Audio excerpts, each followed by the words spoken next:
everyone, and welcome today to a special program here with Chris Dixon, the pastor at Liberty Baptist Church. Welcome to you, Chris. Thanks for having me. I appreciate it. Well, it's good to have you back on the air. We were talking before we came on, ladies and gentlemen, about mission, and Liberty Baptist is certainly on mission for the Lord. If a church is not on mission, I don't know how they exist or why they exist. No, absolutely. Absolutely. I mean, I think that the number one mandate that Christ gave us is to go into all the world and make disciples. And so we've made that the priority, not a priority, but the priority at Liberty. Mm-hmm.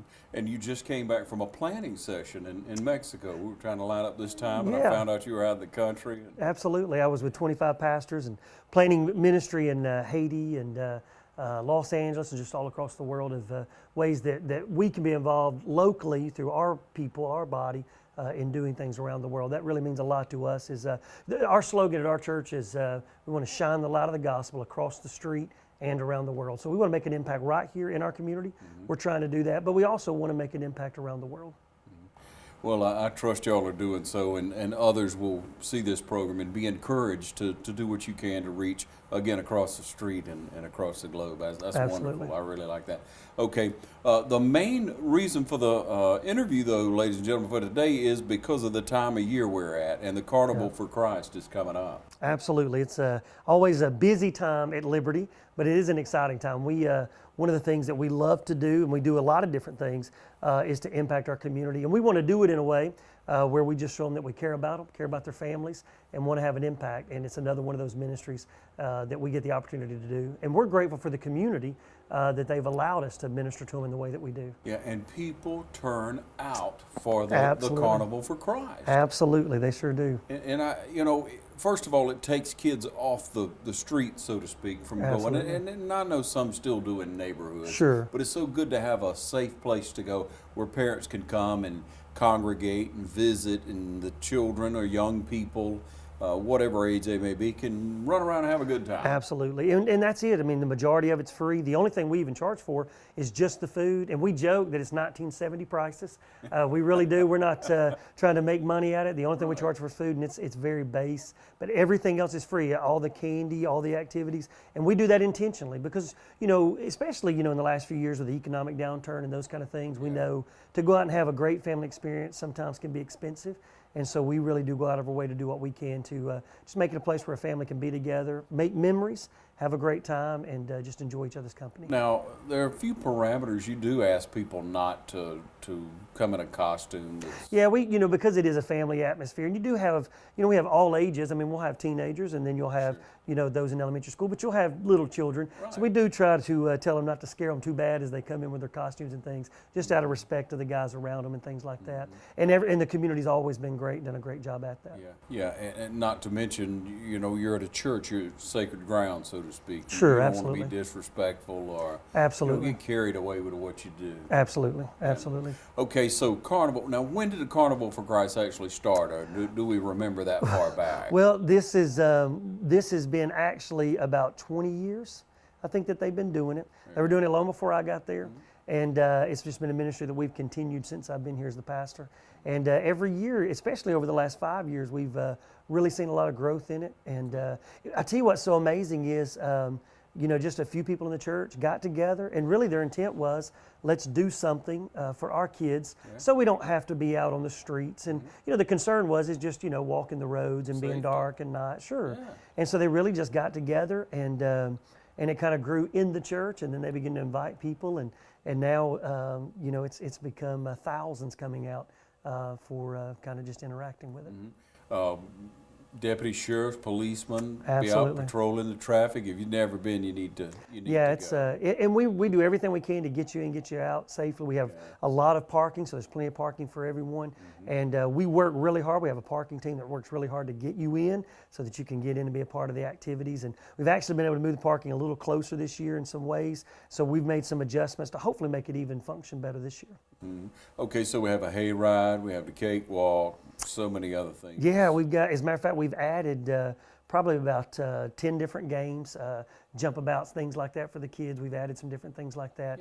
Yeah. We've even revamped some games and things. And so we really try for all ages. We have games that a toddler can do that's not even made it to elementary school. Right. And then we've got some things that we think even our teenagers just love to be a part of, rock walls, all that kind of stuff. Oh, really good, good. So it'll be quite an event. So you can turn out, and again, of all ages, the teenager, the toddler, everybody and even the in between. adults. You know, we challenge those adults to get in there and do the obstacle races, and we've got the big spider webs they can climb up and go down, and so a lot of fun they can get involved in. So what time can people expect the gate to open, so to speak? Yeah, you can start. It's going to start at 5 o'clock, and it closes down at 9 o'clock. So if they'll be there, you know, typically there'll be a little bit of a line right before we open it up, and then we close it down right at 9 o'clock to send everybody home. Yeah, and clean up a little. Yes, yes. And this weekend it's a Saturday, so we'll follow church just a few hours afterwards. But we're looking forward to it. It's going to be a good time.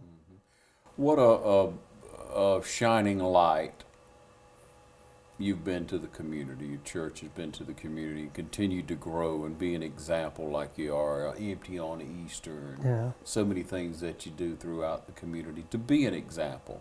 Yeah, we appreciate that. How long have you been at the church now? Well, believe it or not, this November will be my 10th year as being the pastor at Liberty. That's wonderful. Yeah, it's been really good. I'm a blessed man. You know, even being with pastors in Mexico this past week, I'm blessed to pastor a great church, great people, very good to me, very good to my family, and so we're honored to be a part of it. Yeah, and I visited the church several times, just visiting with people that are workers and leaders in the church with you, Chris, and I can say there's such harmony there. Yeah, we're really blessed. We have a lot of fun. You know, I believe that God gave us a sense of humor, and He wants us to enjoy life.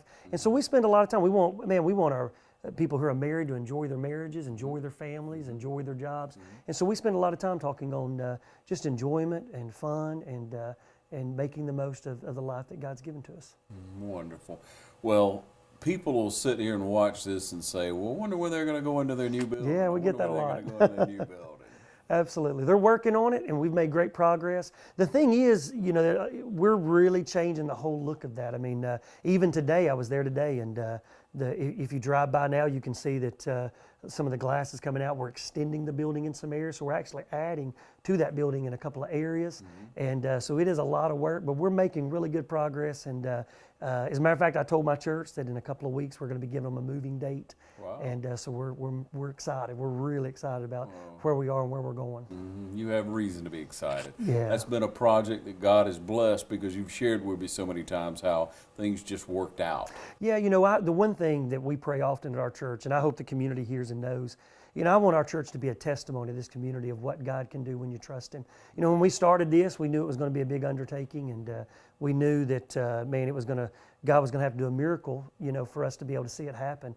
And He's been so faithful. I mean, we've got story after story after story. I've told my church I can't wait till the first Sunday when I just get to kind of tell the story of how God got us there. And, you know, they know a lot of it, but just kind of putting it all together. But we really do want, as people drive by that building, that it would just be a testimony that nothing is impossible with God, that if you'll listen and obey and follow, He can do great things. And that's what I hope more than anything, more than me as the pastor or us as a church, that they would realize that it's God that does the work. And so we're honored and grateful that the Lord's worked the way He has. And He'll continue to work. Absolutely. I know He will. Okay, so back to the carnival now. About how many people does it take to put that carnival on? It takes a lot of people. We have a little over 200 volunteers that help us to pull that off every year. It's a little over that. And, you know, one thing is, you know, a lot of times the pastor gets the credit when good things happen. But I'm telling you right now, but I will say this, it takes great people. And, man, our people, they love to serve. You know, one thing I say to our people often is every time we ask them, and we do a lot in the community, and we do a lot of big events and things to kind of impact, and we really do it out of love. We don't not asking anything in return. I mean, you know, the carnival's there, and we want to serve them. But our people always step up. They always step up. They always do such a great job. They love on people as they do serve them. And, you know, you think about it, over 200 people giving up a Saturday night. several hours, and they'll run those games, and because they'll be up there Thursday, Friday, setting it up. Yeah, I was going to say, they don't just do it Saturday night. Absolutely. We set up Thursday, pretty much 6 hours, and then we'll spend about 4 hours on Friday, and then pretty much all day Saturday. And through all of that, and then obviously what happens, we'll have well over 200 people showing up, and people taking off from work so that they can do it, just a lot of things like that. Yeah. And so it makes it special. Yeah, it's a great witness. It's a great way to serve the community, as you say, and show the love of Christ. Absolutely. And all along, my kids growing up, I have an 18-year-old and a 15-year-old now, but we'd go by there, and boy, when those lights would go up around that pole, in the middle, they'd get excited. Absolutely. They just finished that Saturday. They got the lights hooked up and got it ready, and it really has become a neat thing to where we get a lot of response from the community. And even as you said, my kids, I've been here 10 years, and so my kids were, 10, 11, and 12 when we moved here, and they love Carnival. They're off at college, but they're driving home, and they'll be here this weekend for Carnival. They love it so much. It does. Yeah. It does. Yeah. And again, that's coming up this Saturday. Yes, this Saturday night, and we'd love to have them join us. And you can come at any time. It closes down at 9, but any time that it's open, they can come. And like I said, it's free candy. Every game has candy involved, and we just give it away, just like you would if you were going to a home and trick-or-treating. So they leave with massive bags of candy. And then, of course, we have funnel cakes, we have hot dogs, hamburgers, French fries, barbecue, just everything you can imagine food-wise. And probably a little scripture here and there, too, right? Yeah, we have a lot of fun. We have a lot of fun, a lot of things going on. So you should turn out, but it's Carnival for Christ. Been going on for 20 years now. 20 years. Yeah. So you want to enjoy it. You can go and just walk through if you like. Absolutely. Just walk through and enjoy it. Look at the little faces and big faces alike that are enjoying themselves. We appreciate what you do. Hey, thank you so much. I appreciate you taking the time to talk with us about it. Yeah, thank you for your ministry, and we're always proud to have you on because, again, you're leading people to the Lord. Thank you so much. We greatly appreciate it. Thank you for joining us. Hope to see you at Carnival for Christ.